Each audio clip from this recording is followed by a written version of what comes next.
Oh, I learnt a new one. What? A new number. 1, 2, 3, 4. 1, 2, 3, 4. 1, 2, 3. 1, 2, 3. Something like that. 1-1 was a racehorse. 1-2 was 1-2. 1-1 run one way. 1-1 run one race. And 1-2 1 1-2. One race. 1-1 was a racehorse. 1-2 was 1-2. 1-1 run one race. 1-2 1 1-2. Wait, what? 1-1 race. 1-1 1 race. 1-1 was a racehorse. 1-2 was 1-2. hat. 1-1 1 race and 1-2 1 1-2. 1-1 was a racehorse and 1-2 was 1-2. 1-1 one race and 1-2 1-1-2. That's it. Is that the same? Yeah. Is that it? And you just do it really fast. Wait, do it again. 1-1 was a racehorse and 1-2 was 1-2. 1-1 1 race and 1-2 1-1-2. It's the same thing twice. Yeah. 2. 2. 1-2 was a one horse and a horse was 1 and 2. On a one horse open sleigh. Christmas One edition. horse open sleigh.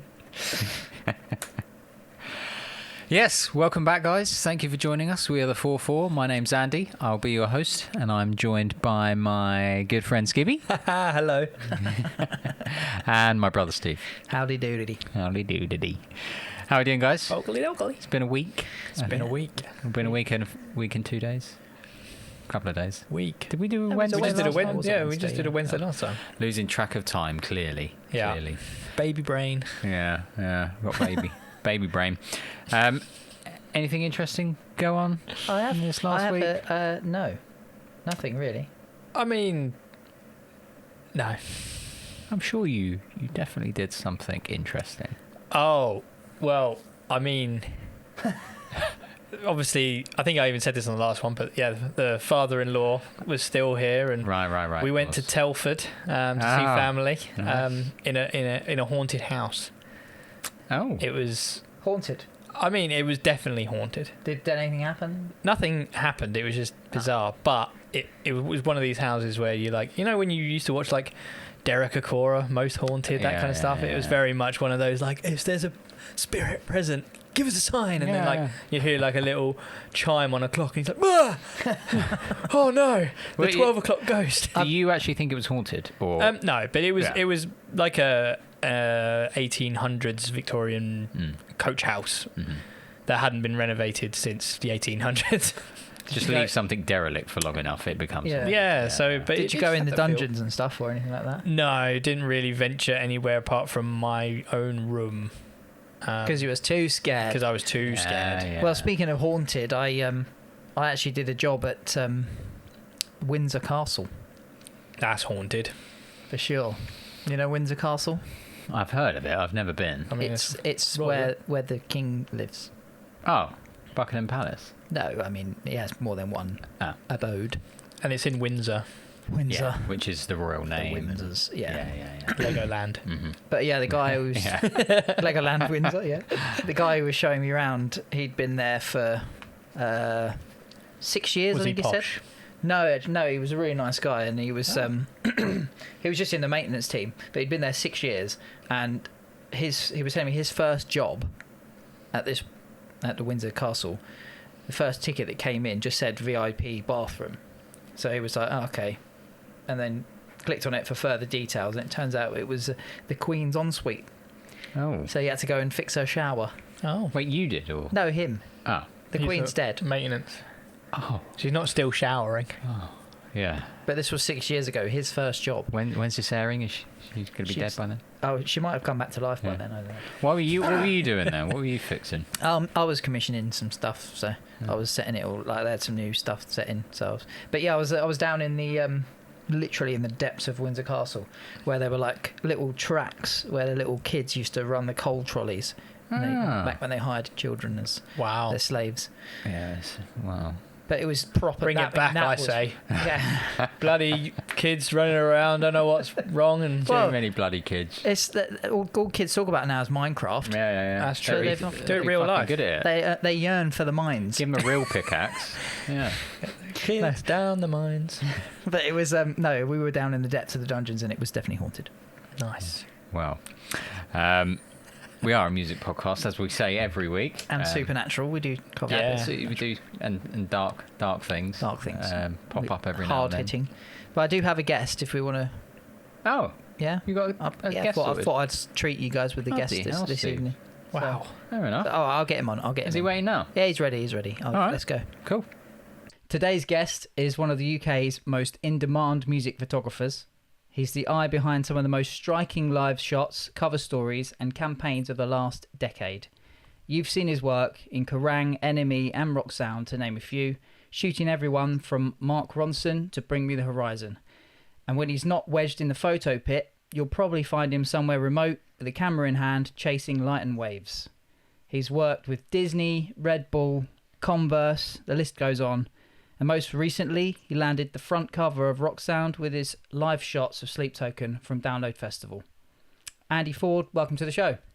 Wow. Thank you, my friend. And yeah, I'll send the money over for that glory. Yeah, Cash App.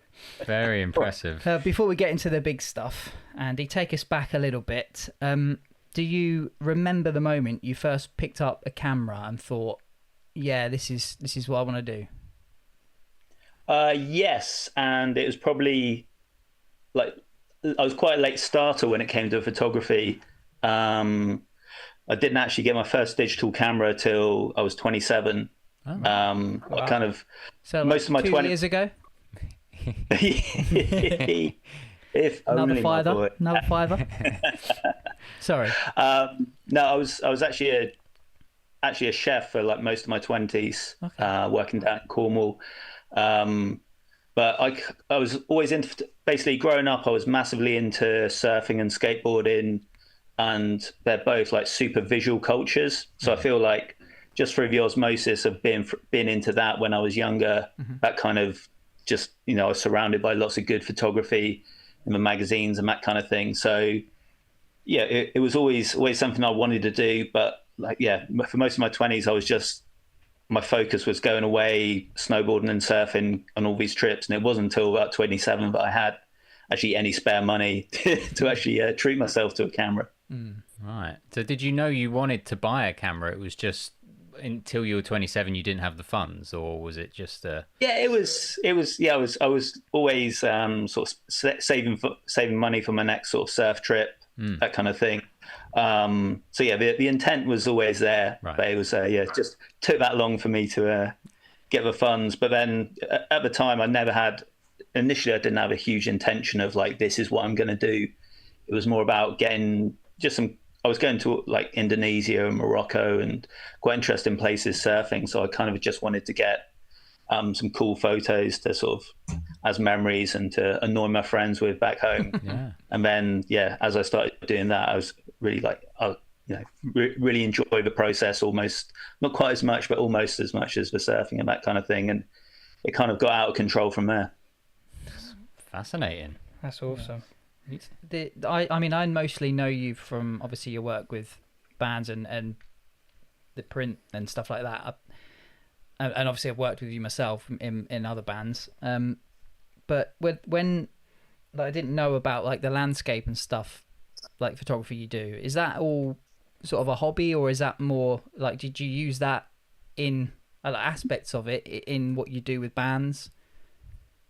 I think the landscape thing came from as I was getting into photography. It was when I was still living down in Cornwall, and obviously you're surrounded by like amazing coastlines. So I just used to love going out, out on the coast path and to all these remote beaches and stuff, and just taking landscape photos. And it's still something I love to do, just more from a personal point of view. But definitely, especially now that I do more sort of album campaigns and there's a bit more time, a bit more creative process can go into it. I do love when those sort of two worlds can come together and you can get a band in a really interesting like landscape. Yeah. Obviously, bands aren't always that up for walking up hills and stuff like that. But if you can get a band outside into like really nice light in a really good area, I love those sort of shots when that comes together. Yeah, nice. Same. I think I've done 2 music videos in sort of places like that. One was must have been like some sort of coal mine that was dug out. Sorry, not a coal mine. You know what it's called? What's it called when they like mining for stuff? Creek. And like Coal mine. creek kind of thing. Not a coal mine. We weren't underground. We were at the top of like a quarry. like a quarry kind of thing. Okay. And that was one. And one was at a beach in Wales, and the walk with like amps and stuff for the backing, the backdrop. That was pretty intense. So I can kind of sympathise with bands that don't want to do it, but it does look good. It does look good. Just before. Sorry. No, go. I was going to say there's a band called Green Lung that I've worked with a lot on their last couple of records. And they're very into like folklore and like old English mythology and that kind of thing. I dragged them out to this place called the Devil's Den in like rural Wiltshire. But I was like, this is going to look silly unless we do it like at dawn or at dusk. So, managed to convince them to meet me down a dark Wiltshire lane at 4 a.m. in the dark, and we walked out for about 40 minutes through fields and stuff to get this sunrise shot. But looked sick, and wouldn't have looked quite the same if you'd done it at 2 p.m. No, definitely worth it. Awesome. No, it was before we go on to sort of the music stuff. It's more around your favourite coastlines, whether it be in the UK or anywhere in the world. What's your most favourite coastline? Doesn't have to be to photograph, but just, part of you feels at home there. Like, you think about that place, that's your happy place. Where is that? Okay. Obviously I spent a lot of time in Cornwall in my life, and like right down in West Cornwall. It's like the sort of Penwith area. Mm-hmm. It's like super raw and down there, and like, especially in the winter when it's really raging. I love that area. But I actually live in South Wales these days, and there's some really like stunning coastline around here. I go out to the Gower quite often. The Gower like really reminds me of Cornwall like 30 years ago. It's just still like very quiet and undeveloped still, and also out towards Pembroke. Oh, yeah. There's some stunners around there. So yeah. So that would be the top 3. UK based, I love it. Yeah, good. Yeah, fair play. No, I saw your. I think it's one of your latest snaps on your Instagram was in Norway. Yes. Yeah, that's always somewhere I've wanted to go myself. Fjords. That was a very fortunate work trip. Mm-hmm. But we were up there. I do a lot of work for Canon, like the camera company. And last year we were shooting one of the launches of their like big new flagship camera. So we're up in the Lofoten Islands, nice. Actually inside the Arctic Circle. But yeah, that's another stunning place. Definitely be maybe in the top 5. Yeah. But we got there just as the sort of more midnight sun kicked in. So the sort of whole like 4 or 5 days we were there, it never got dark, which really it plays with your head a little bit. Yeah, it's strange. Yeah.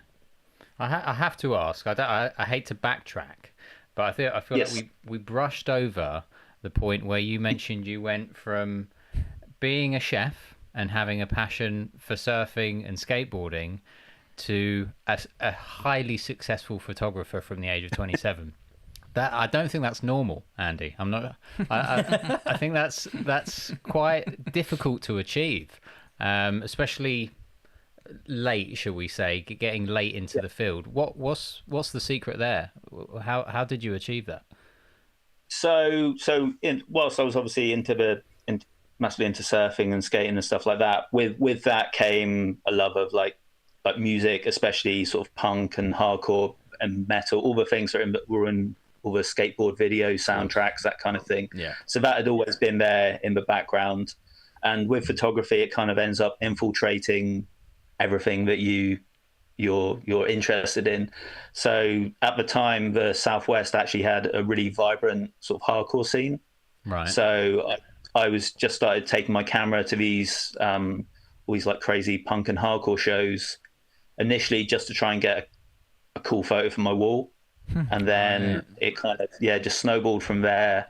And like I say, I was fortunate that it was a really, really like good time in the Southwest for like live punk and hardcore shows, and they were like pretty wild as well, like people's feet going through the ceiling and stuff like that. So I made it my mission just trying to document this thing that was going on at the time, and just really, trying to develop a style just from going to all these shows. And then I suppose it was sort of the days of Facebook and that kind of thing. So once I was starting to get, shots I liked, obviously you put them out there and they sort of take on a bit of a life of their own, and you become renowned a little bit within that area as sort of the photographer who was always lurking in the corner, trying not to get people backflipping off speakers landing on your head. That kind of thing. Yeah, I bet you've taken some scary shots, or crazy shots, should I say? Is there a craziest shot at a punk gig you've maybe taken? Yeah, there's definitely a few, and I mean, one of an Andy Ford classic, so to speak, sort of goes back to about when you were asking about how I sort of made the jump from that to working with the Enemy and stuff. But the Enemy used to have this like a music photography awards each year. So there used to be these crazy little shows called Dirty Sundays, like every maybe like 2 or 3 months, right down in Penzance. And it used to be in the tiniest little venue, maybe probably barely 100 cap, but they were just so loose. And yeah, I had a photo from one of those, and this guy, the singer of this band, was crowd surfing in bare feet. I think he just like put something through the ceiling. There was like plaster coming down on him. Just all this like mad raw energy in it, and that actually won like the live photo of the year in the Enemy Photo Awards, which was that was very much the jumping off point for me, going from just taking photos at sort of hardcore shows to suddenly being offered access to bigger artists and shows. From essentially, I don't want to simplify it, but from a single image, it was that image that it was the launch pad for your future. That was definitely the one. I mean, I met the photo editor at the awards, and she asked if I wanted to come into the office and show her some more work. So it was the fact that I then had a bit of a body of work from over the last few years to back that up and prove it wasn't just a sort of one-off lucky image. That they took a bit of a chance on me. But no, that was definitely the big moment that sort of kickstarted everything, really. Yeah. So I missed award-winning photographer out of the intro. Have to redo it. So let's start again. Act surprised again. No, I mean you're talking about these these hardcore shows and stuff, and it's just not the place to be if you're someone carrying expensive camera equipment. I mean, how protective were you at those moments? Like, was it very much like you're going to accept the fact if you smash a lens or something, or smash a cat body for the shot, or is it basically like a quick snap, quick hide it, bubble wrap it, hide it, run away?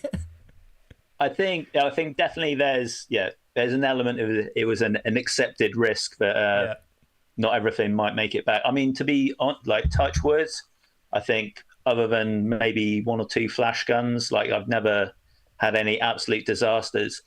But I think it was the fact that prior to me starting to take photos of these hardcore shows, I was the kid in the mosh pit, if you know what I mean. So I kind of understood the culture, and I think you always developed a bit of a sort of a bit of mosh sense, so that you just have some self-awareness of where you are. And I've shot sometimes shows at the Underworld and that sort of thing, and you'll see maybe some unwitting photographer who's not quite like aware of what is about to happen, and gets blocked and wiped out. Yeah. So whenever I used to go into a venue, I used to try and find like a little.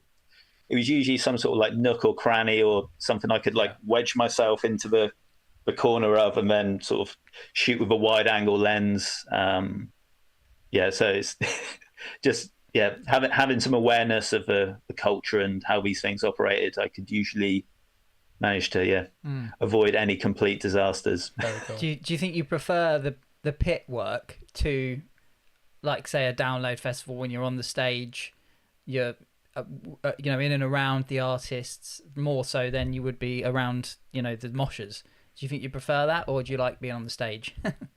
I mean, but possibly as a few years ago, I was definitely still a pit boy. Yeah. But I do love if you can just get these super unique images. Whereas, say, if you're at a photo pit, it's a bit more. I don't know. It's harder to get a unique shot. Obviously, if you're able to get like stage access and that kind of thing, then yeah, you've got an opportunity there. But there's definitely still a bit of my heart in the old corner of a mosh pit.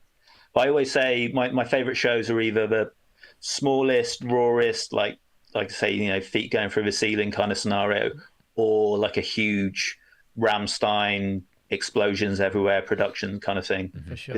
It's one of the two extremes for me. No, they're totally understandable. Yeah, they're the best bits about music. It's the same with the band, I suppose. Your favourite shows are your up and coming shows, right the way up till you've headline shows at arenas and stuff. Yeah, for sure. Yeah, would you mind, just for the listeners tuning in, just reeling off some of your favourite bands, your favourite artists, maybe that you've absolutely loved working with, or has got a special place in your mind, without favoritism and not offending anyone, but. I mean, for me, for me personally, like whenever I got a chance to work with one of the big bands from when I was a kid, like big metal bands like Iron Maiden, or whenever I was in whether you're in the photo pit and that Metallica entry music starts, that's always like really special moments for me.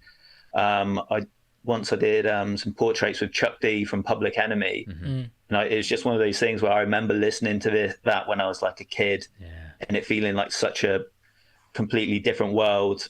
That is, whenever you get to meet one of those sort of real iconic people. I did some portraits with ZZ Top once. Oh yeah. Nice. And they're kind of like one of those artists that you almost don't feel like they exist in the same sort of reality as you do. So, when we were there, it was at Glastonbury, and we were on the side of a pyramid stage waiting for them to come round for this portrait. And they just, suddenly all these white towels got thrown down so that they could wipe their cowboy boots off. And they just appeared like, as the beards, the sunglasses, just looking cool as hell. And it's, when you meet those like real, like iconic people, it's always super cool.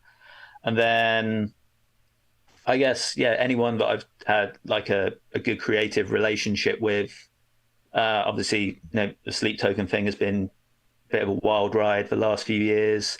But, even smaller artists, there's a guy called Matt McNerney, and he was in a band called Grave Pleasures, but he's super prolific. So he's got black metal bands, he's got folk bands. Oh, wow. He will always come to me, and it's really cool to like delve into whatever thing he's doing at the time. So, when you can build those creative relationships over a long period of time and, really dig into what they're doing, that's always super rewarding. But I mean, for me, anytime I get to meet someone that was like really iconic to me growing up is really cool. Of course. So I mean, last year, maybe even 2 years ago, I did a thing with Bruce Dickinson from Iron Maiden. We were out in Paris for the day. Basically, spent the day with him in Paris, and it was really, just really odd when you're going to fencing practice with him and all this kind of thing. It was super surreal day. That's cool, man. That's awesome. Obviously you mentioned Sleep Token. We're trying to keep the Sleep Token talk not to a minimum, but we're gonna. It's difficult. It's difficult. They're just so popular right now. Popular. So but we don't want to sound come like a Sleep Token sort of fan podcast. But I do have a question about the Sleep Token stuff. We can edit it out. Yeah, we can edit this one out. Yeah. It's to do with the download stuff. Like when you were there, did you feel like it was something special as you were shooting it? I mean, we were there. We were watching it. The production value was crazy. Mental. Yeah, absolutely mental. So it's a two-part question. Did you realise that we're going to be something special? And the shots that you did take and that were on the front page of Rock Sound, does it ever get old seeing your work actually on like these magazines that you would read as a kid? I mean, so to start with the download thing, I mean, obviously I started working with him in 2018. I think when maybe just after the EPs. I think maybe the Jaws single had just come out. So it was like very sort of small scale. There was a bit of a buzz kind of happening already. But it was, it was at the time. It was all very much, who is it? Is it the guy out of Coldplay? Is it the guy out of Bastille? That was not a thing, was it? So at the time, there was already a little bit of a background buzz around them. I thought they'd do well. The quality of the music was there, but it was, maybe they might play Brixton or something. I thought they might be like a big cult band. But yeah, I don't think anyone could have ever expected, them to become as big as they are and as quickly. Yeah. But yeah, the download thing was, it was. I thought the set was really good. I thought the production was super cool. I thought they absolutely nailed it and felt like a headline act. But from a more personal point of view, just to have been around this guy from those those early days and just see the whole thing evolve. But to also to see them consistently stepping up with all these opportunities was really cool. It's really special. But then also at the same time, you're very much focused on I need to get I want to get good shots.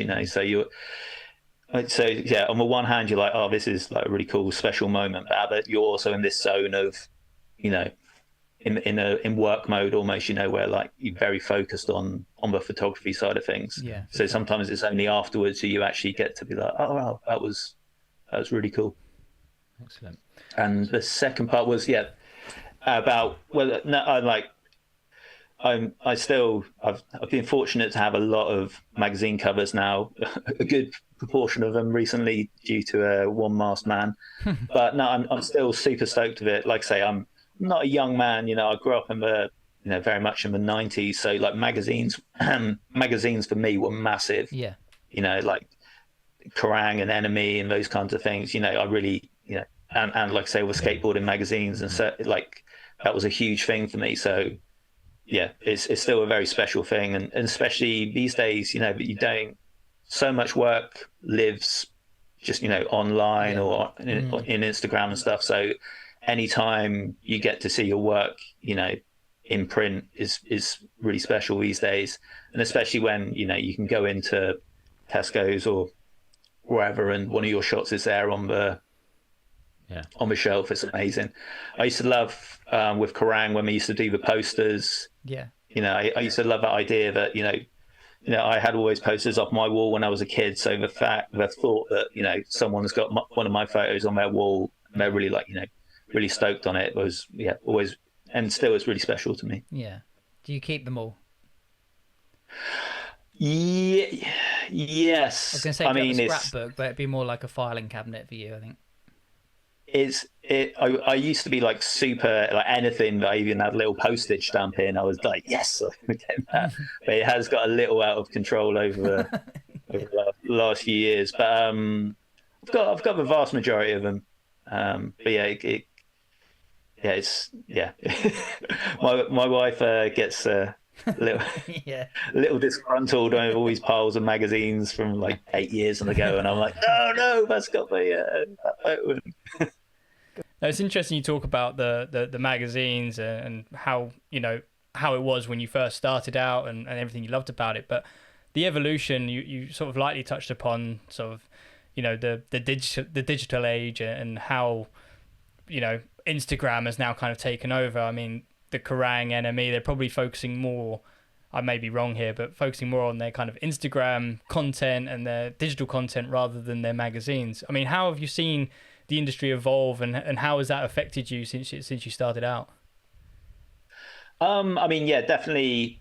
Like I say, where I feel like I maybe got the last great years of editorial. When I started at the Enemy when it was still like a weekly print mag, and then same with Kerrang when I started working with them, it was still a weekly magazine. So it was super exciting because every week there's new new shows, new features, new covers, and there was a lot of exciting like foreign trips and stuff to be done. So I feel super lucky to have managed to get the last of that kind of era. But so I think it was always kind of a bit of an inevitable thing. Certainly, the weekly print thing was always not going to be that sustainable into the future. Yeah. And then I think the pandemic kind of accelerated that process for sure, unfortunately. But I don't know. I know personally, I find it's tricky for me to, when you see someone on Instagram, it just doesn't seem to lodge in your mind in the same way as when you see it on a page or a print on the wall or something. So, I see all this incredible music photography all the time, and unfortunately it just lives on a sort of an Instagram post, and it does make it feel a little bit more disposable. But then the flip side of that is that all of a sudden there's a lot more opportunity. So while the magazine work has gone, now basically any band of a reasonable size will have a photographer or a videographer or a content creator with them on tour, creating stuff for their socials. So while the print's gone, there is suddenly a lot more work available for people, through the socials. So these things always evolve, and you kind of have to go with them. Like I say, magazines meant a huge amount to me when I was a kid. So there's still a connection there for me, but I don't know whether younger people still have that. But then I think possibly now that everything feels very transient and disposable, when you do have a magazine or something physical, that means a lot more. It's like when you're a kid and you're growing up and you're hugely into a band. Yeah. If that just exists on your phone, it's not the same as when you've got a really nice, album and you can go through the artwork and the lyrics. Yeah, and I think that is why vinyl and now like magazines have gone towards that more like high-end collectors. It's a nice physical object that you want to keep, and I think that's why vinyl has come back so much, because people want this like tangible, really nice like physical object rather than just something that exists. Definitely, just an app on your phone. Awesome.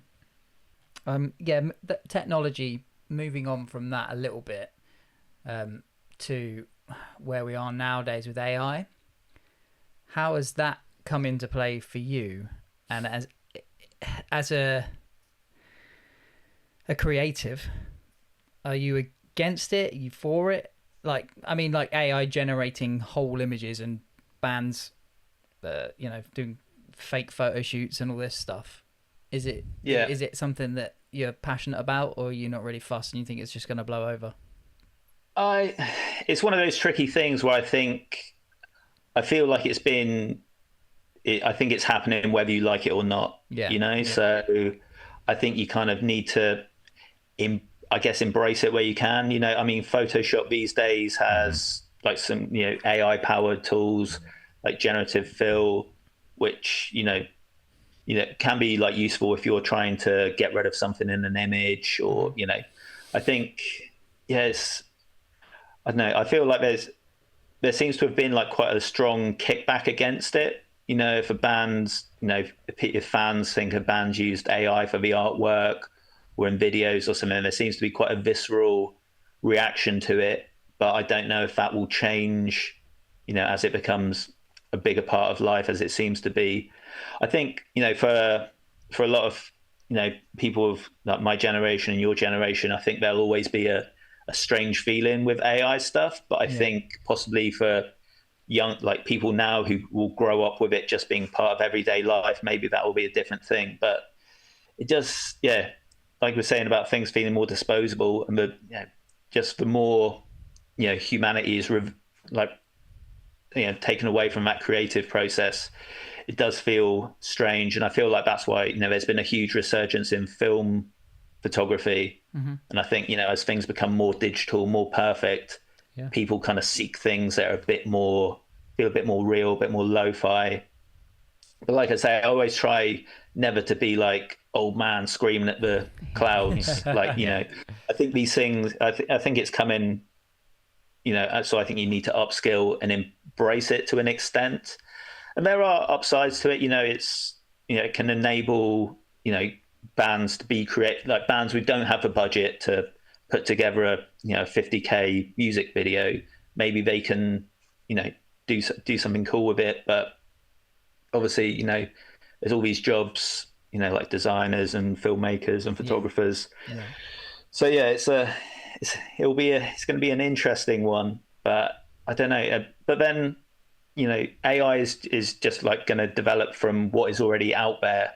So, I feel like it'll be hard to create unique stuff just using that. But I think it's going to become a part of the creative process going forwards, Sure.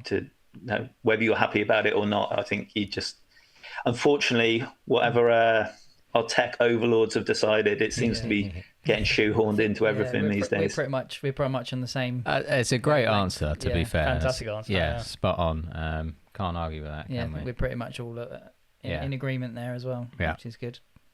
Yeah. But yeah, no, thank you very much for your time, dude. It was really enjoyable. We were about to plug your Instagram and stuff. Yeah, go for it, my friend. Was it Andy Ford UK, isn't Ford it? UK. Yeah, that's the one. And you got andyfordphotography.co.uk as well. Yes, that's a very in need of an update website. I don't know. I was looking That's at a great that. website. Yeah, it's pretty good. Website. It might be a bit out of date, but it looks good. Okay, yeah, there's some fresh stuff that needs to go on there, and probably some stuff in the depths that needs pulling down as well. No, nice one. Thank you very much for your time. Yeah, awesome. Thank you, Andy. No problem. Well, what a guy. That was awesome. Really good. He's done. Is there anyone he hasn't taken a photo of? We should have asked him that. I was tempted Me? to go. Well, I said to him, I was like, "Go on, reel off some names, and give us one that you haven't done that you would want to work with." Yeah, what we should have done. Yeah. Maybe I'll ask him and we'll put it in the I mean, we'll get him comments. back. Well, we can get him back. We can get him back. Yeah. Can I just say how nonchalant he was? He was just like, "Oh yeah, I've been doing this." That is just a man who has never worked a day in his life. He's just doing everything for the love, and you know what? I gotta rate that. I mean, I wish I was 27 and become a photographer. I'm 34 and it's too late for me. But you get people that buy cameras at the age of like 10 and all they do is try and become a photographer and get nowhere. And then he's 27, it's like, might buy a camera. But do you know what it is? I think it's down to the cost of having like a decent lens. Well, you said it, didn't you? Yeah. I mean... You think lens makes all the difference and all that? I don't just think, I know. I'm not a photographer, far from, but, I got dragged along to... Sorry, I got invited to one of Steve's gigs. Oh, yeah. It was at a gig where I didn't really want to go, but, sorry, it was just... Wait, which gig is this? It was a pub in Hartford. Or season? Yeah, it was Time Warps. And but obviously I've seen you guys quite a lot, and I just didn't really want to go. But the girls wanted to hang out, and they wanted to have and I was like, you know what? All right, fine. We'll let the girls have a drink up. And I was like, oh, I've got this old DSLR. I'll bring that along. Oh yeah. And I'll try and do some shots for them. I took 200 shots, every single one unusable. And what I found was Chris's knob was hanging out. Yeah, I was like, had one too many. That's amazing. Oh, Chris. But no, basically everything was blurry, and I was like, "Why the fuck is it so blurry?" And I was playing with the settings. I was really trying to get it right. And then I googled it when I got home, when I was just having a look at them, and it was basically the shutter speed. It needs to be a quicker shutter speed, but also, I can't remember the exact specs, but you need to be able to let the light in. And basically my lens just didn't do it. And I looked at like, okay, well, I fancy similar to Andy. I was like, I could probably do this, it'd be fun to sort of take some photo gigs. Just to find a second-hand lens that could do it was like 600 quid. And I was like, well... Second-hand? I was like, no. That's a lot of money. It's a lot of money for something which it's a hobby. I mean... I mean, now probably I'll probably look into it a bit more seriously because it's expensive, right? But I've probably got a bit of cash that I can do it now. But how much was your laptop?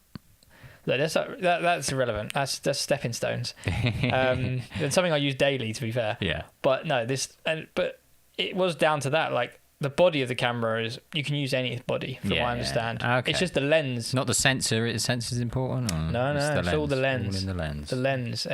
Just basically the shutter speed, being able to sort of capture dark, fast-moving people, basically. But we'll have to, when we get Andy back, write that down. We'll ask him that as well. Some techie questions. Skibby reckons. He said it's all about is he right? Was he bullshitting?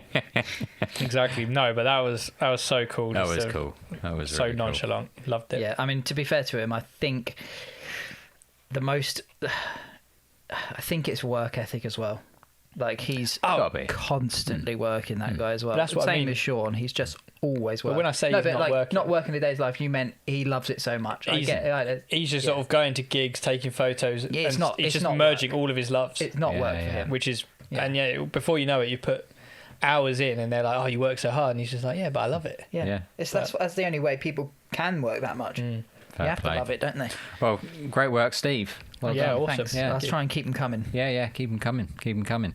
Well, I wanted to talk a bit about AI. No. Here we go. No. Andy Ian Watts. I was planning to do some examples about last week, and I thought, do you know what? Let's just get off that road for now. I'm sure it's going to resurface itself later on. What was AI? Real what's versus not? fake, and all of that. I thought let's get off that road, and talk about something that was current and going on in my life.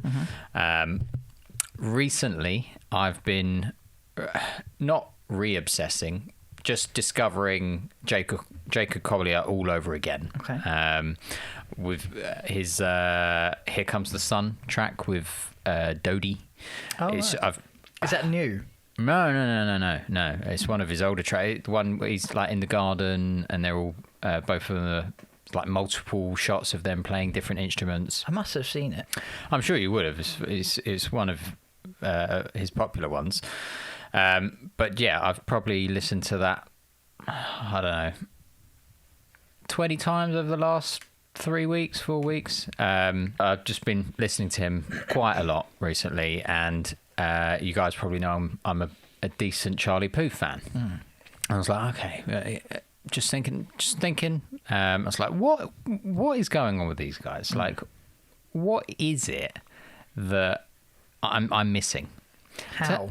Turns out I'm missing something. Is it? Yeah, and we can actually put our finger on it as well. Do you mean like your physiology is missing something? My part brain. of your brain. My brain. And that is called perfect pitch. Yeah, I'm sure you've probably heard of perfect pitch, but I wanted to go into it in a bit more detail. Okay, let's do it. I'm excited. So, perfect pitch, also called absolute pitch, they're sort of interchangeable, is basically being able to hear a random sound and just go, F sharp, instantly. Okay, not sitting there. There's something called relative pitch as well, which is probably where me and Steve might tread, where we can maybe work out a note from a home note or a root note that we're familiar with. But perfect pitch is the ability to instantaneously understand that B note flat. Instantly. So, well, the way that I've seen it described, at least, is if I go, right, Steve, I'm going to ask you the colour of things, and I want you to just instantly tell me what that colour is, okay? Yeah. That lamp. Blue. Drum stool. That's red and black. Flo's bed. That's pink and grey. TV. That's black at the minute. So it's instant, yeah? And you're not thinking about that. Yeah? That is how perfect pitch works well. They hear it and they just know. It just instantaneously, and it's the same as if we're looking at a picture and you can go, well, I can see red, green, blue, orange, brown. They're doing exactly the same with chords as well, all at the same time. So you can play them a chord, and they're just understanding instantaneously what those notes are. Yeah, I suppose like when you see a human, you don't go, oh, that's an arm, that's a head, that's 2 legs, that's 2 feet. You go, that's a human. You're seeing that's it what as they're one. doing with the chord. That's that note, that note, that note. Exactly. So it turns out that it's quite rare. It is quite rare, and it's also something you either have or you don't. I was going to try and learn it. You can't learn it. It's a lot of the time it's identified at birth. Okay. It's common in autism. It's more common in. Why are you looking at me? Oh, I thought you laughed. Oh no, I laughed at the at Identified birth. at birth. Yeah. When they're like, "Congratulations, it's a baby boy," and somebody drops something and he's like, I thought it was weird. He was crying in perfect tune. "Yes,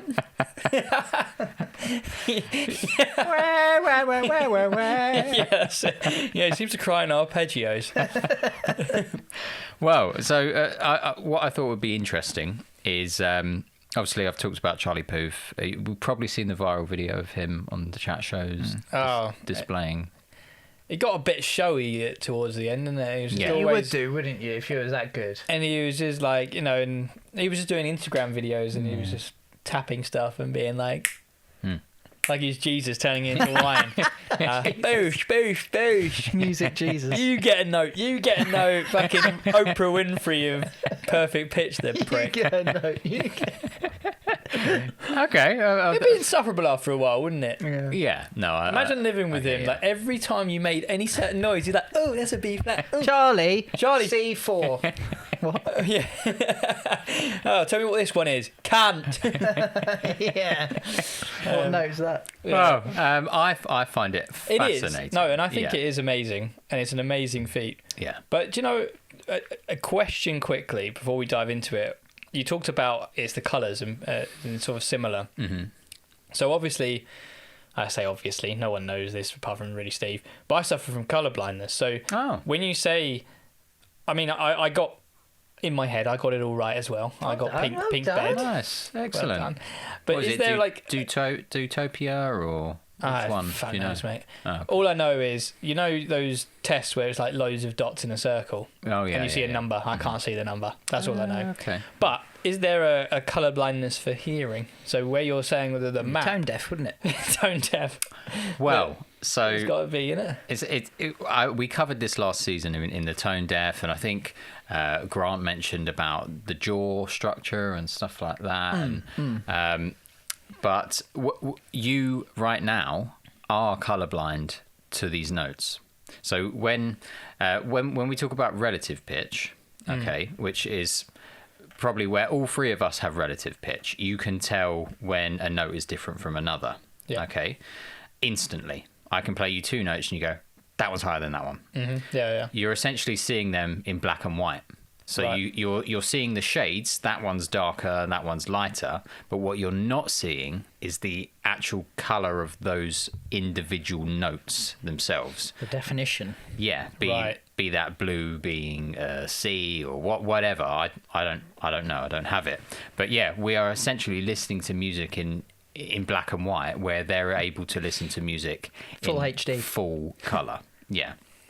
And it's just such an advantage, and I kind of wish that I did have it. That would be amazing. But yeah, what I wanted to do was a very, very short mini game. It's nothing crazy. Just Get the whiteboard out. No, it's not going on the whiteboard. Bonus round. yeah. I just wanted to throw out some names, and I want you guys to tell me whether you think they are or aren't perfect pitched. Okay. So, just true or false. Okay. True being they do have perfect pitch. False being no. Jacob Collier. Whitney Houston. False. Nah, false. True. She's perfect pitch. Perfect pitch, pitch. Wow, that's wasted. Stevie Or was. Wonder. Oh, he's blind. No. He's blind. Heightens your senses, but I don't gonna think say he no. is. True. Oh, he is as well. Yeah. They're all going to be. They're all going to be perfect pitch. Adele. No. No. No. She's not perfect pitch. So at the moment, what we're saying is African American Perfect pitch. perfect pitch is in the genes. So currently, maybe. Well, 100% I don't know if that holds. statistically at the moment. Statistically, in terms of what we're doing. that you mentioned that. Anyway, Mozart. I mean, did anyone even ask him? Was perfect pitch even a thing? Well, it's deaf. He was deaf, wasn't he? No, that was Beethoven. Was it? Oh. What was Mozart was just A kid. good and young. Oh, sorry, I'm getting mixed I'm up. going to say yes. He was a very cocky bastard. No. Mozart was perfect pitched. Yep. Billie Eilish. No. No. No. Jimi Hendrix. No. No. No. John Mayer. No. He's so up himself, but I hope he's not. He's not. Oh, thank God for that. He's not. There's hope for us yet. Barbara Streisand. Yes. No. She is. Oh. Bruno Mars. Yes. No. No. But he's black. Mariah Carey. No. Yes. Yes. Apparently right. so. MJ. No. Yes. Apparently yes. No. Apparently yes. I mean, these sources can be questionable. But yeah, so there's probably some names there, which and almost the point that I was trying to make here was you've got Billie Eilish, Jimi Hendrix, John Mayer, Bruno Mars, all these incredibly talented musicians that are having to work that much harder than these musicians with perfect pitch. Like it's almost hard to be able to perceive what it would be like to have perfect pitch. But what you're saying is it could be a dormant thing in someone. So Well- if you don't know, so like going back to the colours example, so if I look at the world and I don't know what they are, because we all learn at school that that's black, that's red, that's. But if you don't know what the notes are on a scale, that like you could hear it, but you just don't know how to like align it. Yeah. So there are probably people out there who are perfect pitch, Potentially. but don't actually know the notes or never really thought about it. Potentially. I mean, I don't know if there is a link between having the foundation of perfect pitch and then growing that into music, and if you don't, you lose it. I don't know. I guess we wouldn't know. But it does seem to be incredibly common in autistics. Can I say that? Autistics? Autistic people. Autism. Neurological diverse Neurologically diverse. Yeah. So there is. autists. Have any of you guys watched Pianote? Yes. The Drumeo Pianote, version of Piano So you- version of Drumeo. Yeah. What did I say? The Drumeo version of piano. yeah, something like that. You've seen Jude Coffey, the young African American Kid. autism. No. Oh, amazing! Insane? Yeah. He's got such a heartwarming story actually, but he's clearly perfect pitched, and he's just outstanding at the piano for such a young kid as well. He actually was down in his dad's basement and found a keyboard and just happened to turn it on one day and bang, he's playing piano. That's sick. And there's me like 20 years Slaving later. Yeah. over a keyboard. Yeah. If you've seen Jude, then you may well have seen Matthew Whitaker on piano as well. He did a Sleep Token cover. Blind, autistic. Does he sing as well? Not in the video, but he covers a Sleep Token. It's like sure that I've whole seen blind track. No pun intended. No pun intended. Where they play the track, just the vocals. He just added. Yeah. Wow. It's unbelievable, like the level of skill. Yeah, you need to check out some piano stuff. I've seen some. I've only seen the prog rock stuff. Yeah. So they did get like Dream Theater's guy. Jordan- And who was the guy that did Rudess. the Dragon Force from by ear all start to finish? I've seen that guy. Yeah. But he was like, and he called up the guy from Dream Theater, which was like, I want to add something here. And Yeah. it's basically, he's doing all the guitar parts on keyboards and synth for Through the Fire and the Flames, like solo. From it by ear. Amazing. It's Yeah. insane. It is unbelievable. And I do have a confession to make. You used AI. No. There is evidence that you can nurse this to babies in the womb. Did you try? Did you? I can't say that I You wholeheartedly tried. failed Gotta him. go have another one now. Every now and then I was singing the C major scale, but singing, C, D, F, like as the notes. So I find my root C, which is... Do you, for relative pitch, do you have a song that you go to find a note? No, not really. Sometimes I used to try and use Jailbreak, but I think that's E flat because they tuned down. So Yeah, I tend to... I was always half. Always half off. Semitone off. Lean on Me is my one. Okay. So like the start note is C. It's like some C, D, C, D, E, F, G. And I was just singing that into the womb. As soon as he popped out, got jazz on, got some classical on. He's showing no real signs yet. He won't do it. He's 6 just months. screaming at night. But quite tonefully. Yeah, he's putting the effort in. Whistle notes, Yeah. I think they call them. Yeah. But no, I just think it's a massive, massive advantage. And what I learnt from all of this was I have even more respect for musicians that are brilliant at their craft that don't have it. Yeah. Well, it's like the dude from Beautiful South, the lead singer, who I assume he doesn't have perfect pitch, but he also didn't play an instrument either. Okay. So when he thought of the song, oh God, it's gonna kill me. It's going to kill me. No, the not Beautiful that. South song that goes Rotterdam. I could be Rotterdam or anywhere, Liverpool or Rome. So he didn't play an instrument, but he always carried a dictaphone. So he was asleep in his hotel one night, and he was just like, "Oh, I've got a song," and he was going da da da da da da da da. Okay. So it's like that kind of stuff, and he created his craft of being a vocalist without playing an instrument, and I found that really interesting. So there you go, a little bit for you. Nice.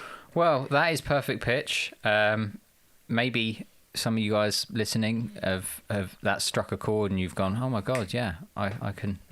Cool. The musical puns. Strike those chords. That's it.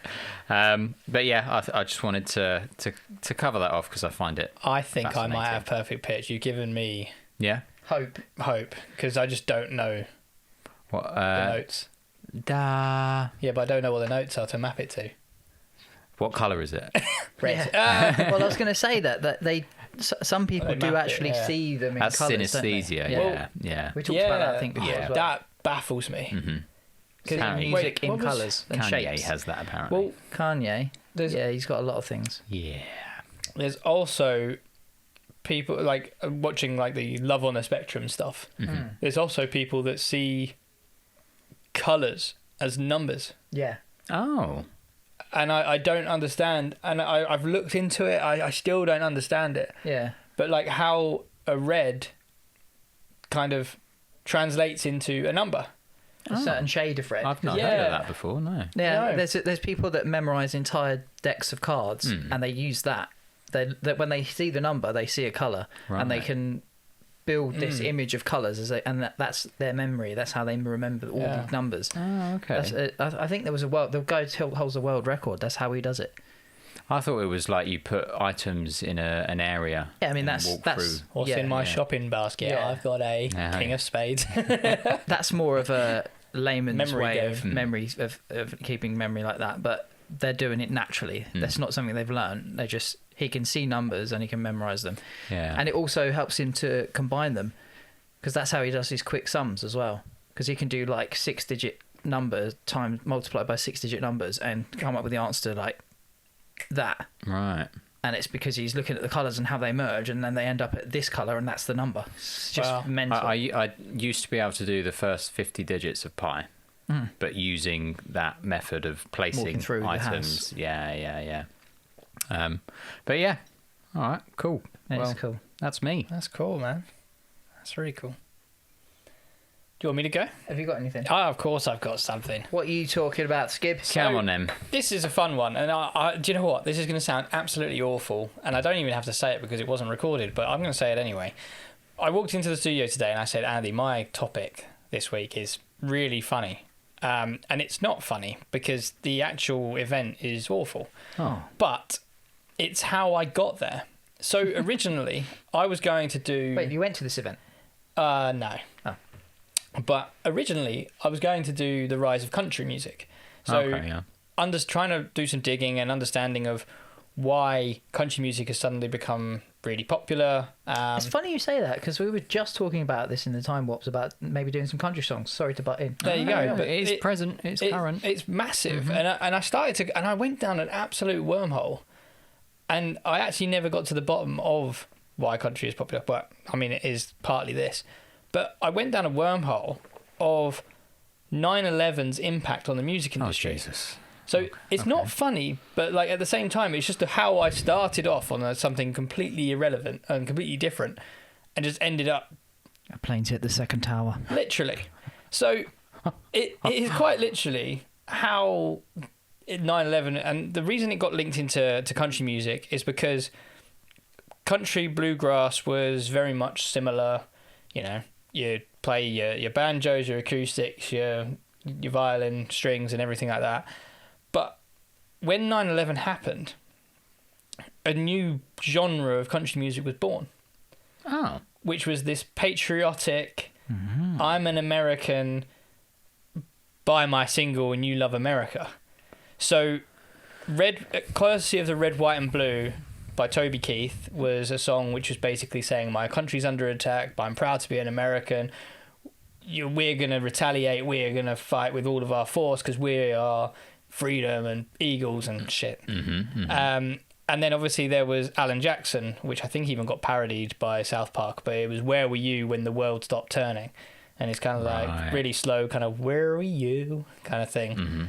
But then since then, country has just become this whole, when you think about the 90s and what country was Shania Twain, Garth Brooks, and Faith Hill, where they were sort of singing in a more, bringing kind of like a country feel, but to pop. To sort of pop genres. The mainstream. But now, the country music is very patriotic.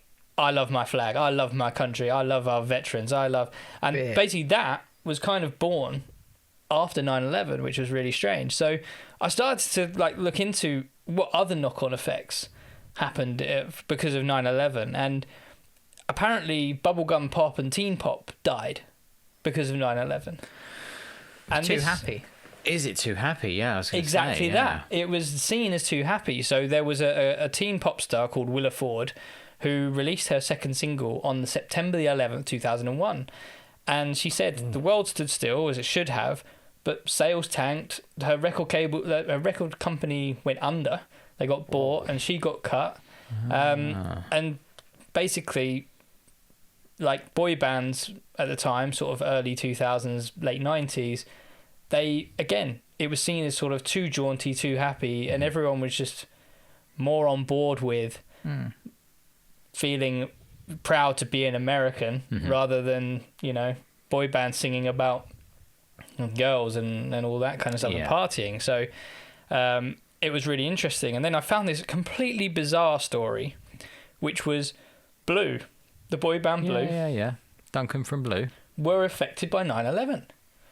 And it's completely bizarre to read. I had to fact check this 3 times. Right. From all 3 different sources, but this was very, very true. So Blue had an American record deal and were in New York just shortly after to try and break the American market. And Lee Ryan, complete tool, basically said that, this is a quote, by the way. This is awful. Okay. This is not the thought of the 4-4 podcast. No, this is We not don't agree with any of these. This New York thing has been blown way out of proportion. What about whales? They're ignoring animals that are more important. Animals need saving, and that is more important. Other members of the group tried to stop Lee Ryan. Jesus. But he went on. This caused a huge media backlash, caused them to lose their American record deal, and massive protests for him to be kicked out of the band, which they didn't do. But yeah, completely bizarre. Like, why would you say that? I mean, let's be honest. The dumbest thing to say. It's so stupid. I think he just tried to be edgy. So it wasn't 3,000 really people died. 9/11 that killed Blue, it was Lee Ryan. Yeah. Well, yeah. Well, killed. I mean, they went on to have more number ones after that anyway. Because Over here. because we didn't really care about that. I guess I don't really know, but we carried on to market. I'd never heard that, so probably No, neither did I. It probably never got reported over here. Really bizarre. And then another genre which I found really interesting was nu metal. Mm-hmm. So nu metal was affected and was seen as actually died as it was born, because 1999 was the rise of Linkin Park, Korn, Limp Bizkit, System of a Down. But after around sort of 2001, when they really started to sort of kick on the music, so System of a Down, for example, were seen as anti-patriotic and seen as anti-American, anti-government, and that would have affected them if they were a new band. But because they had fans pre-2001, they had a following and survived. But apart from those bands that I mentioned, nu metal almost died instantly because it was seen as too angry, too anti-patriotic, and just no other band could really come through from the nu metal scene. Yeah. And that was seen as they just didn't stand the test of time because due to 9/11. And it's really bizarre, especially when you think of like System of a Down's lyrics now. Like, Well, yeah, there's they are pretty anti-establishment / America. It does make sense that anyone being patriotic at the time would go, I don't know if I want to listen to that. Yeah, too soon. Yeah. Yeah, they weren't like talking about it, No. 9/11 or anything, Yeah. and saying it was a good thing or anything like that. They were just generally, I think, because their surge tanking is from Armenia. Armenia, and I think they all are, aren't they? they probably are. Yeah, I think they're all Armenian descent or American Armenian. yeah. So, and there's probably some sort of beef there with America as a whole.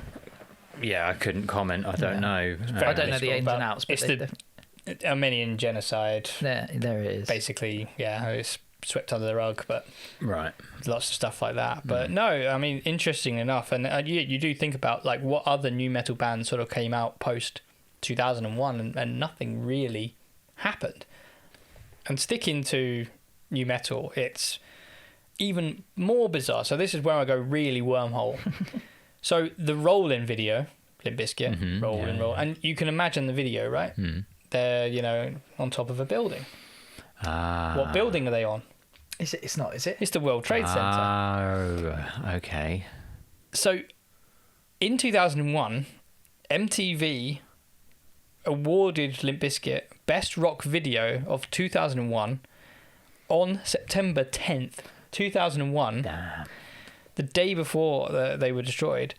But then Limp Bizkit also received a letter and a fruit basket from the Port Authority of New York City thanking them for featuring the World Trade Center in their video, which I found absolutely...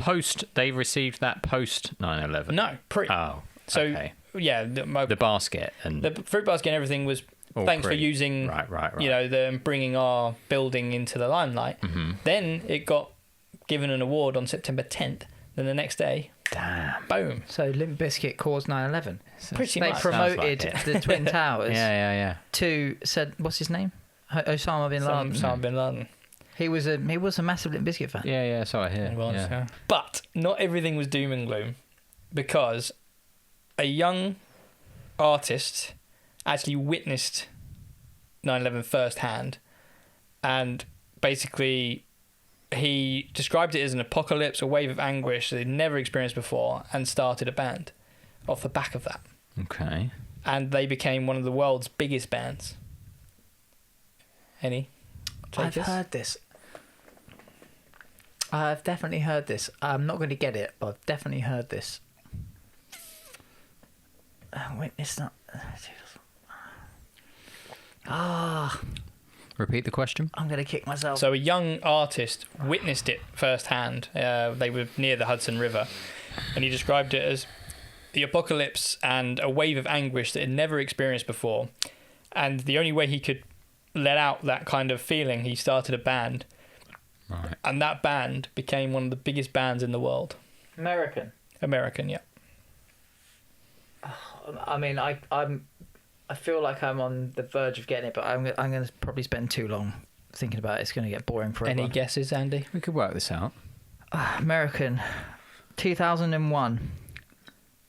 Biggest bands. So I'd say they in the world. really hit their heights 2007.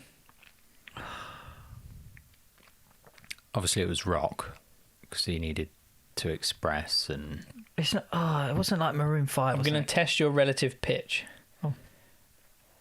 If I play a G on a piano, Oh, of course. If you play a G, Of yeah. course. I've definitely heard it.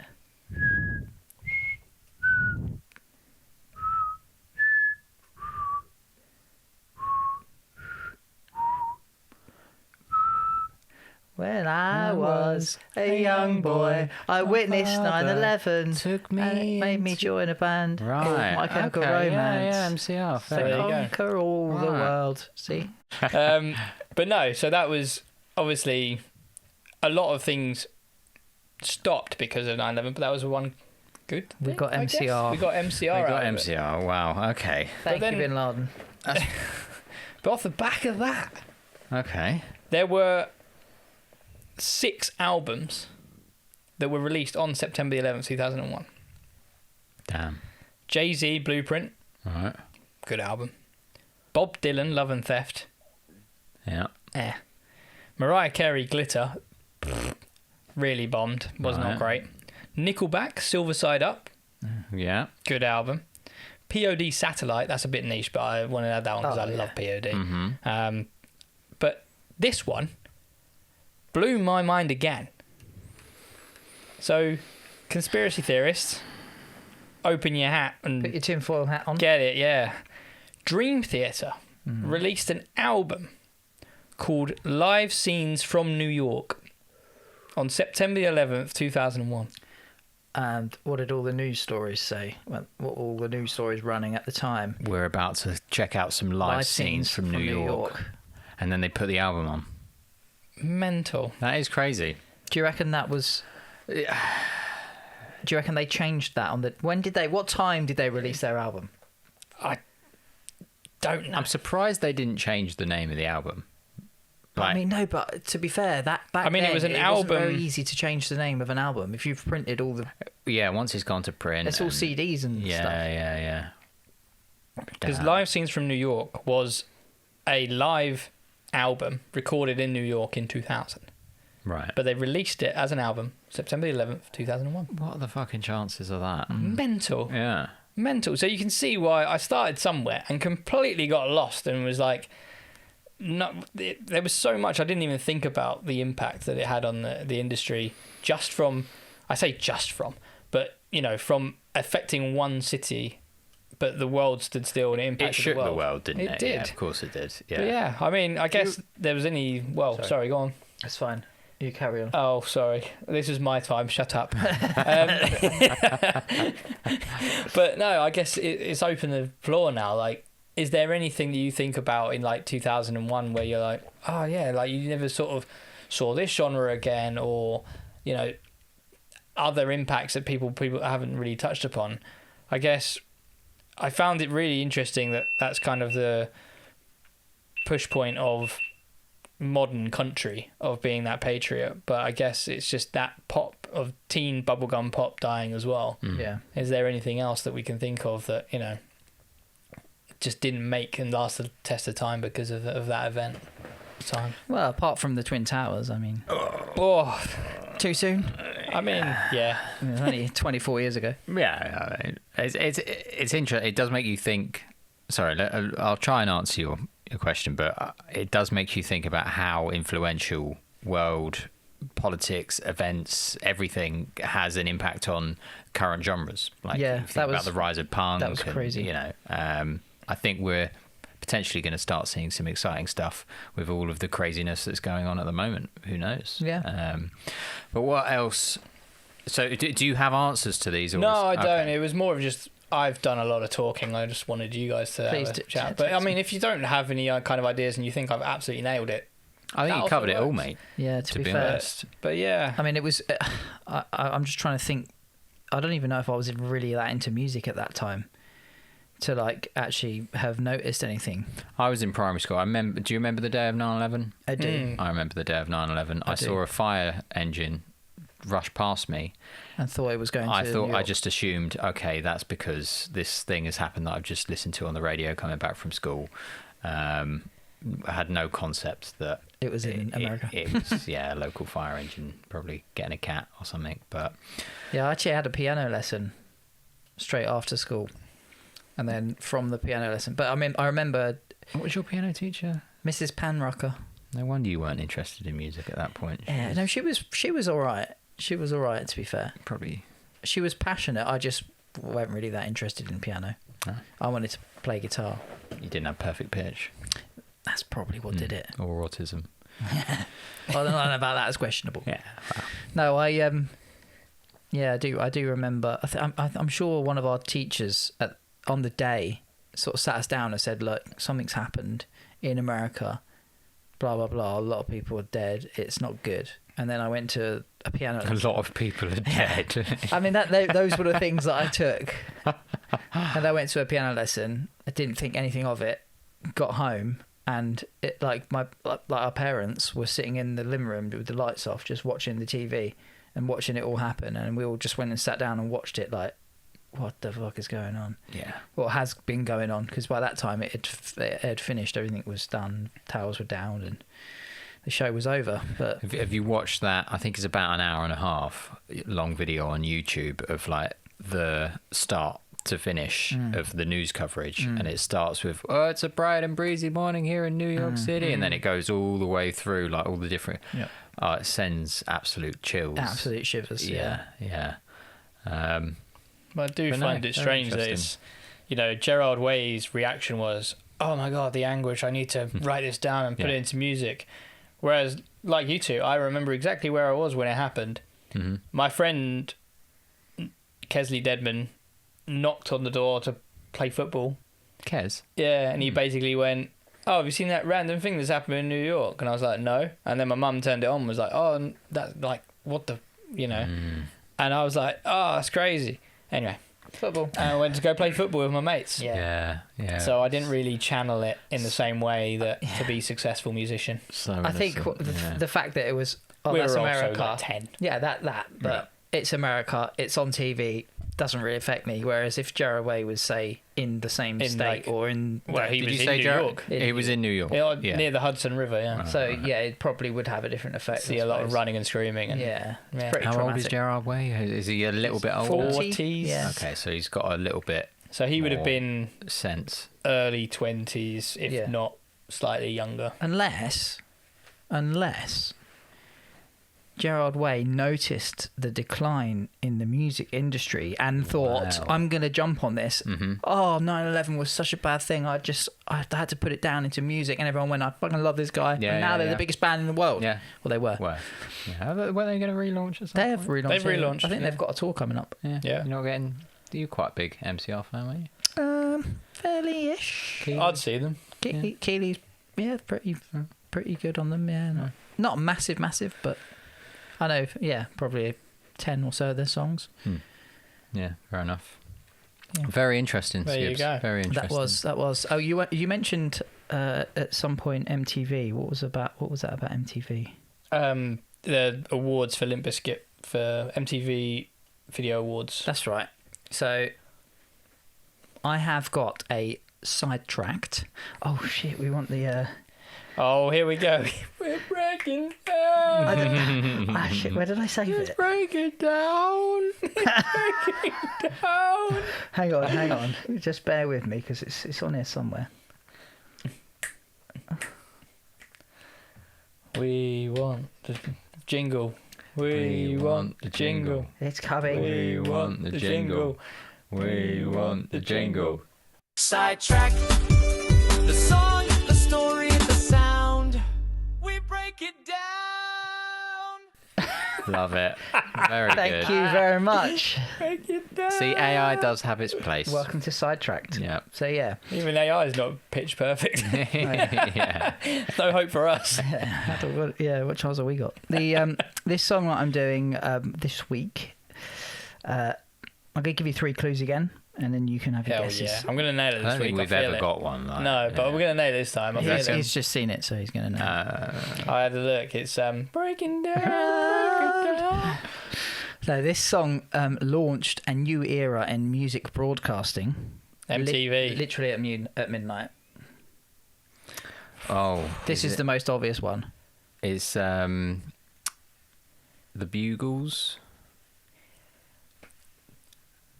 I heard you on the wireless back in 52. Video killed the radio star. Yeah, Video Killed the Radio Star. Yeah. Got it. Did we In nail one. it? Oh. First song on MTV. It was Mm-hmm. accidentally the first song played on MTV. Accidentally. Well, yeah. I don't know how it's an accident. I'll tell you a bit about that. Okay. Is it the Bugles? Well, no, it was- Buggles, Bugles. I always said it's Bugles. Buggles. Yeah. Buggles. Yeah. Yeah, I never really knew if it was. Buggles is the correct pronunciation Fair for enough. that. Fair enough. Yes. So yeah, it's end of the 70s and the beginning of a music revolution in MTV. Video Killed the Radio Star by the Buggles. Oh, nearly. Yep. The Bugle Bangles. So Bangles. who were the Buggles? Well, you had Trevor Horn, was a vocalist. No way. The Bugles. Trevor Horn. Trevor Horn, Okay. Bugle Horn. vocal, bass, and a producer. And you have Jeff Downs, Peter Trumpet. Peter Trumpet, and Peter Piano. John Trombone. yep, on the Oh, alliteration, Andy. Come Oh, on. sorry. Yeah, I was just Bugles and Tim horns. Trombone. Tim Trombone. Oh, yeah. Peter Piano. Jeff Downs actually was one of the Henry members. Horn. Not Henry Horn. Trevor Horn. Oh, sorry. Yeah. But they were like studio geeks, so like I kind of relate to them. They were into the mixing and stuff. Of... Yeah, Oh, like okay. and like technology and stuff. Because, they used, like, because I remember it being recorded, the vocals being on something quite strange. Oh, maybe. Yeah. Where, because Is it's that the like, song- when is he's that like, the I song? heard you on the wireless back in 52. Oh yeah, you've That got is- like is kind of like, vocoder, like a kind of Yeah. radio effect. like, he's definitely On a his nerd. vocals. Yeah, no, they were massive nerds, and then musicians second, really. Obsessed with like you said, futuristic production, and the early promise of video music. So like, it was on their minds when they were writing this song, Really? and then it just so happened that it was the first song that was played on MTV. By chance. Well, I mean, I don't know if they lined it up, but this was. somebody at MTV must have been like, heard the song and been like, I would have thought so. Video This- killed the radio star. this is going to be It does. It's a the perfect PR's song. dream. Yeah. Yeah, I mean, when was MTV was launched in 1981? This song came out in 79, so Oh, okay. it was on the cusp of So I wonder having, if they released it. When was the video released? their video. Well, and 81. I would have right? thought. I would have MTV. thought. Yeah, because I wonder if they caught wind of this song in the charts and been like, "We're gonna pay for your music video."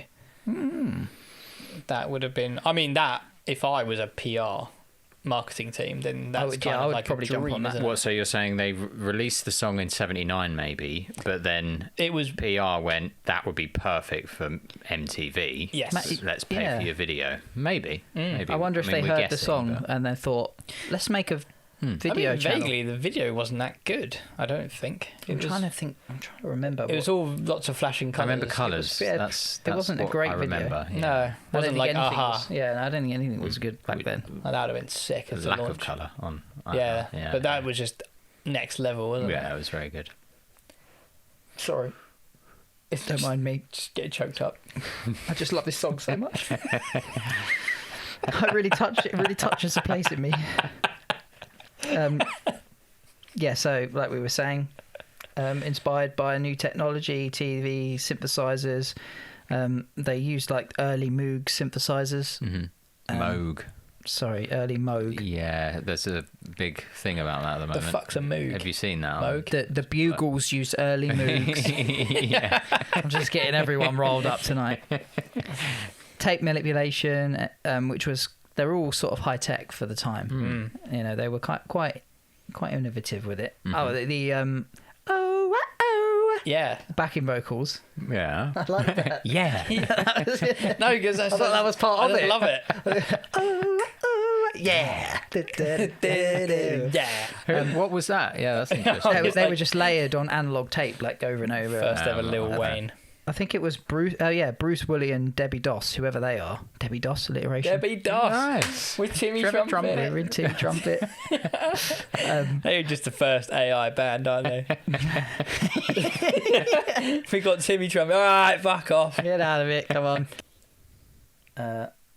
Trevor Horn was like pretty obsessive over detail. And we were talking about, who was it that was layering vocal track? It was the other one, the other song. 10cc? 10cc, yeah. I listen. Yeah, well done. But yeah, he re-recorded the entire vocal a minimum 40 times. On tape again. These to guys are get crazy. the right like sadness and irony tone. I mean, I don't know. I think he nailed it. If you rocked up to the studio and said, Andy, I want to record a track, I go, yeah, I want 40 of them. I'll tell you to do one. And all I've got to do is press R and spacebar. To But do that then, on like, tape is just... The amount of tape they must have. I don't know if they had capability of re-recording over it. I guess at the time, because before it was like you couldn't I re-record don't know, on that tape. that wouldn't work. You'd have to have 40 cuts of tape expensive. and then blend them together through a bus. Expensive. Yeah, it's nuts. Yeah, I mean, he's even said that technology at the time was obviously crap, and they really tried to push it like to the edge of what they could do with it, Okay. which is fair. Like I relate, because technology nowadays is not crap, and I don't push it. So There you go. there you go. Oh, and MTV did choose it deliberately Ah, because it was Makes sense. marketing it geniuses. yeah, Yeah, it does make sense. it was basically the very thing MTV was about to do. Yeah. And yeah, the song kind of predicted the death of radio. Should we record like AI killed the studio man Let's or make the something like song. that? We should do that. And then there's going to be like Sony or something going to be like, we want your song, and be like, AI killed everyone's jobs. Yeah. We should have done it about the We need to self-checkouts. jump on that, really. Yeah, we should. If we Let's don't, do it. someone else A will. nice like pop song. It is interesting how I think they got that really wrong. Who? MTV, Oh, maybe okay. the Buggles, if they were actually in belief that video would kill the radio Go star. on.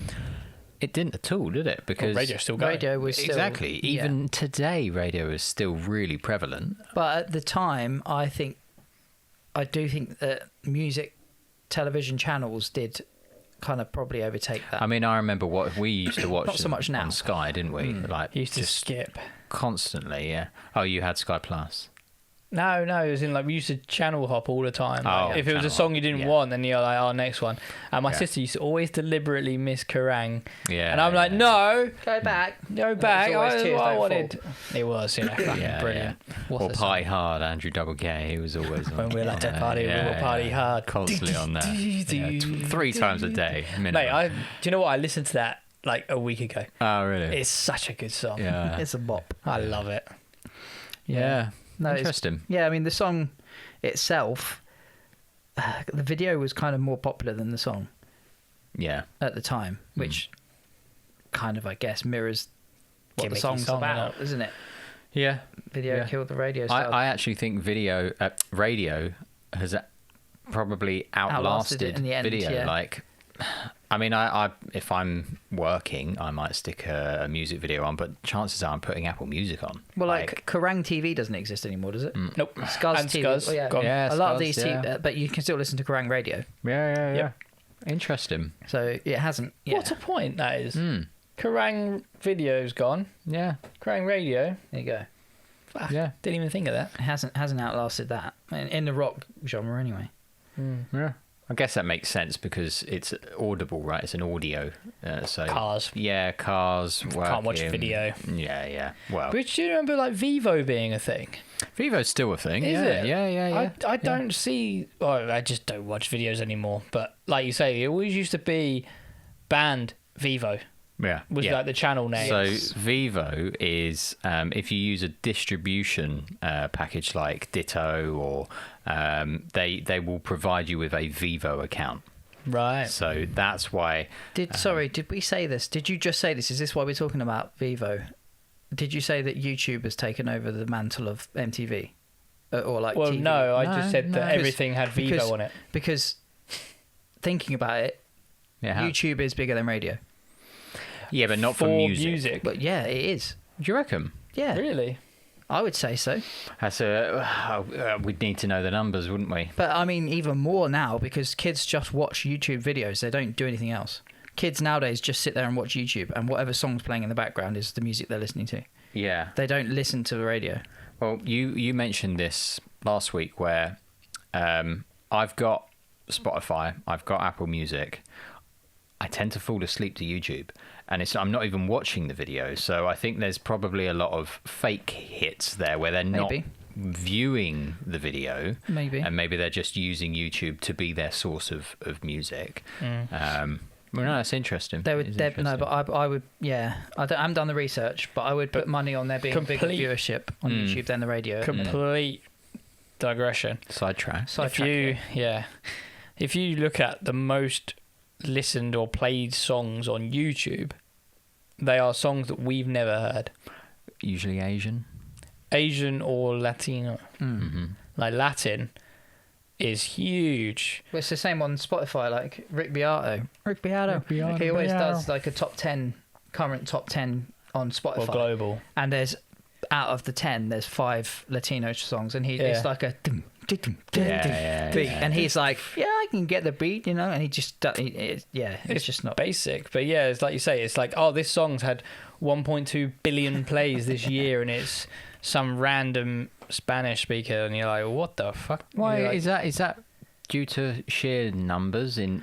If you think Spanish speaking is South American. South America, yeah. South America, and then I guess you've got the immigration to the southern states, so you've got a lot of Spanish speaking in like California and the southern states of America, and then I guess Spain and Portugal, I guess, but it's mainly South America and just the vast amount of people there. Yeah.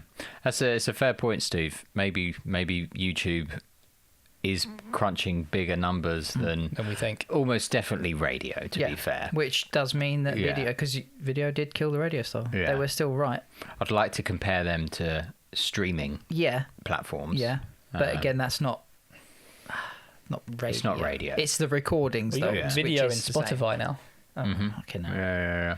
Yeah, I don't know. I mean, it does make sense because we are like visual, aren't we? Visual beings, I suppose. Yeah, it does make sense that we want to watch a video of something. It does enhance the listening experience. But yeah, no, I thought it was quite a little fun one, a little lighter one to go into this week. Yeah, well, even though we got it immediately, it's still a huge conversation topic. Well, yeah, I mean, they were talking about advancements in technology. So, and we were literally on the precipice, maybe just teetering over the edge of the next one. Yeah. So the biggest one. Yeah, potentially, yeah. Depending on who you talk to. Well, yeah. There we go. Interesting. We broke it down. I guess. Should I play it again? Do it again. Yeah, we've got to see it out. Yeah, you need the past tense. We've version. broken it down. We broke it down. It's broken down. Why did you close it? I can't remember. Oh, How can she slap? SideTracked. The song, the story, the sound. We break it down. Awesome. Best use of AI yet. Oh, yes. Well, here we go. Hell yeah. It has come that time where we do have another round of Who Would Do That? Who would do? Now, Who would do? I did mix it up ever so slightly on one of these questions. I'm just trying a new format. If it doesn't hit, then If it ain't broke, don't fix it. I'm already angry. But you got to try these things. Keep the listeners engaged. I can't concentrate now. He's going to win. One of these questions is a reverse question. Okay. Oh my god. We ask it, you like answer. What's it called? Jeopardy. He's going to say. You ask. No, he's going. You're going to tell us the answer. Oh right. I thought it was going to be like could be mock the week. This is the answer. What is the question? It's like Marilyn Manson Is They it? removed the rib. Yeah. Yeah. Well, I'll leave that one till last. Okay. And I can get instantaneous feedback from you guys of whether to do Sure, it again sure, next time. Sure. So we do have question 1. Hell yeah. Are we ready? I am Just so to ready. recap. Do we need to write these down again? Oh yeah. Did you prefer doing it like that last I week? think it was better in a way that It kind of fairer. Yeah. yeah, because then you don't feel that obligation to pick the other one knowing it's fucking wrong. Mm-hmm. Just to recap, Skibby is 2-0 up at the moment. Hell yeah. All to play for. We're getting there. You get there. Come on, Loads Steve. left. They sing 2-0 and you fucked it up for a reason. So you've got a chance. Loads left. Loads left. So, who once had their own album accidentally released early by their record label, forcing it onto streaming platforms ahead of schedule? Is it A, Beyonce, B, Taylor Swift, or C, Drake? Can I just say that where I thought this was going was the iconic, what's her name? Rita Ora. Oh yeah, no. Where she was like, oh, if I get 100 retweets or something, I'll it was release like a song. 50,000 or something stupid, wasn't it? It wasn't even, and she didn't even get close. Yeah, and then yeah. she was just like, my account was hacked. I'll release my music as and when I want to. And I'm like, you got fucking shafted, you liar. Really awkward. Very funny. I thought that's where this was going. I think we covered that. that Possibly. last season. Yeah. Very funny there. Yeah. So yes, A, Beyonce, B, Taylor Swift, or C, Drake. Do we want to run through the other questions Should we as do well? answers now? Do an answer of each one. Like almost like whiteboarding, isn't it? Yeah. Okay. So Skibby, Taylor Swift. you went B, Taylor Ignore Swift. my shopping list there. Okay. Baked almonds. Steve, I said B, Taylor Swift. B, Taylor Swift as Oh, well. I didn't put B. If it's right, I get it.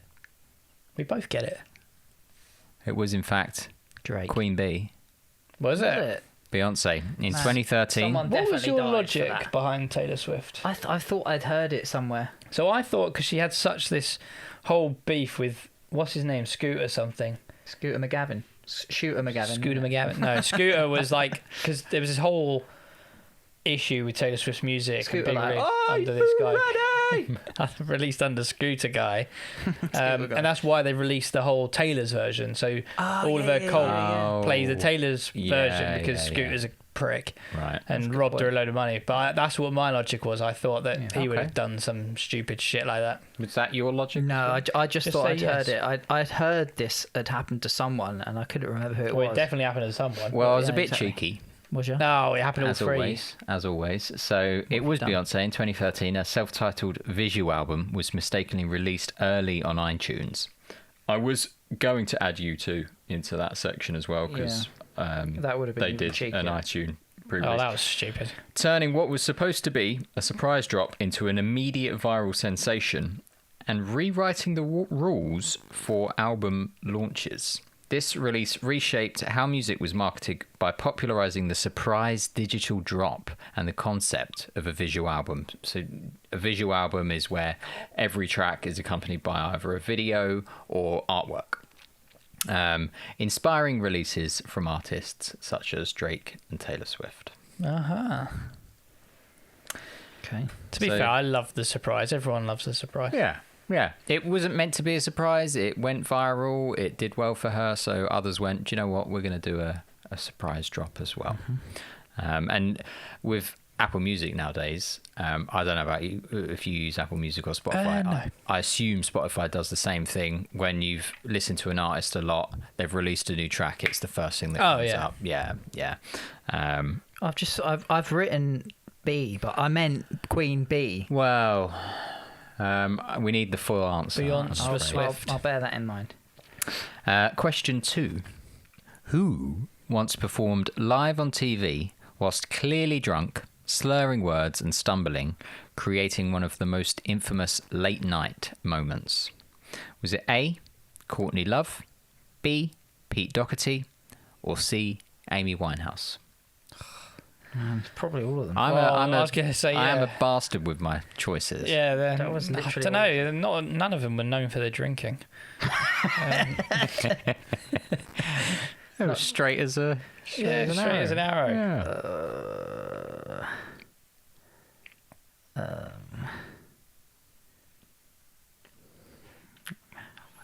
Literally could be any of them. Yeah, I've gone for I think it's the all only of them. one I've actually seen. Okay. All right. Ready? Steve? I've gone for C, Amy Winehouse. Amy Winehouse. I've gone for Amy Winehouse. Both Amy Winehouse. So not seen live, but like I've seen clips where she's completely off her trolley. Yeah. I know there was like someone with a Free Blake sign, and she just got, which was her husband or partner at the time, who was in prison, yeah. and she was just ignored her band completely and was just going, yo, and you're just like, oh no. Yeah, bless her. It was in fact a Courtney Love. It was Courtney Love. I wasn't sure if it would give away where I said the late night moments. It was on Late David Show. Letterman. Yeah. Fuck. But yeah, I could see Amy Winehouse being on there. And fucking deep pockety. Yeah, Pete Doherty, not so much American TV, I don't I don't think. know. Libertines. Libertines didn't break America, did they? They didn't even break the UK for me. Didn't break much. Yeah. Already their broke with equipment. Celebrity Big Brother. But there you go. Well, question 3 is the reverse. Oh my question. word! It all comes down to this. How exciting! Yeah, so How do we that's do nil points for both of you so far. How does this work? So, I'm going to tell you the person that's involved off the bat, We have to tell you what. but then I'm going to give you Three scenarios. things. Right. And you Who tell would me do which one of one these three things? is I'm the with right ya. thing. So this one is all about MJ, Michael Jackson. Okay. Which of these wild stories about him is true? So it's not who would do that. It's What did he do? who would do what. What did this who do? Yes. I feel like I'm in a Dr. Zeus book. This who? If it works, it works. If not, we'll axe it. So, Michael Jackson, did he A, build a secret underground recording studio beneath his Neverland ranch and claimed it was haunted? B, once set himself on fire during a live performance, kept performing and suffered second-degree burns? C, refused to board a flight until the entire crew agreed to wear various sequin garments he had brought with him? Now that's A, built a secret underground recording studio beneath his Neverland ranch and claimed it was haunted. B, set himself on fire during a live performance, kept performing and suffered second-degree burns. Or C, refused to board a flight until the entire crew agreed to wear various sequin garments he brought with him. Now, have you got your answers? Yeah, I'm going to be a dick here because I think I know this one. Oh. Wow. But I reckon Steve knows it as well. Do you know it, Steve? I'm going to be the second dick. Oh, brilliant. You both know it. I think Pretty so. sure. Well, I'm Fantastic. going to be embarrassed if I don't. But Yeah, I mean, yeah. Cool. I'm pretty sure it was the fire. Yeah. I think he set his hair on fire. or something. I'm a fire! Oh, Lord! Is that how you know? That's it, yeah. I've got the recording at home. Perfect. No, it was a Pepsi advert, wasn't it? Yeah. It was the fire incident during a 1984 Pepsi commercial shoot. Ah, there it is. Pyrotechnics ignited Michael Jackson's hair. Despite suffering second-degree burns, he continued dancing before others rushed to help, creating one of the most infamous moments in music history. Oh dear. Well, did you bring a tiebreaker? I did not, but that's okay. We can have Point a point each? each. Yeah. Point each. 3-1. we call it point 3-1. each. Or 2-0. Depends whatever you prefer. Get Oh, I Steve wanna- on the board. yeah, I want at least 1 point. Yeah, we'll get you on the board, mate. So let's just Just do it for the record. We do it live. so there's no camera magic going on. That is the worst one ever. It's the His second one's worst longer one. than mine. It's realistic. Super one. Come on. Come on. There you go. God. We'll tidy it up in post. Yeah, that's fine. Yeah, we can edit that. Well, that was who would do that? I was love good. that. Good Thank fun. you. Always enjoy What it. did we think of the reverse? I like the reverse one. Yeah. Chuck a I think you couple just in got every now unlucky and that we both knew the then. Yeah, moment. for sure. Yeah, that's fine. I mean, you picked a moment which you even said the most Infamous. moment in music history. yeah, It is Yeah. up there. But yeah, it's pretty well known, yeah. Mm-hmm. But cool. Good Oh, stuff. thank you. Well done. All right, guys. Well, unless there's anything else, I think we're Nothing golden. from me. all good. Thank you very much for tuning in. Make sure to join us next week for more 4-4 antics and maybe another guest. We'll see. Or We shall see, you maybe. lucky pups. He